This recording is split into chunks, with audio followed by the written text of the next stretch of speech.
చరిత్రకారుడిగా రాణిస్తున్న ప్రముఖ జర్నలిస్ట్ సయ్యద్ నసీర్ అహ్మద్కు రాష్ట్ర ఉర్దూ అకాడమీ జీవిత సాఫల్య పురస్కారాన్ని సీఎం చంద్రబాబు అందజేశారు. ఓ రిపోర్ట్.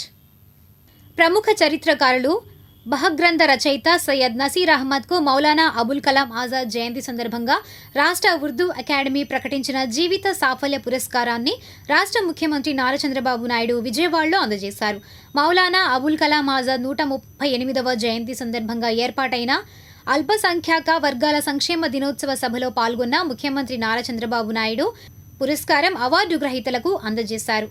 తుమ్మలపల్లి కళాక్షేత్రంలో మంగళవారం రాత్రి పురస్కారాల ప్రధానోత్సవ కార్యక్రమం జరిగింది. ఈ సందర్భంగా నసీర్ అహ్మద్ను 27,000 నగదు జ్ఞాపికతో ముఖ్యమంత్రి ఘనంగా సత్కరించారు.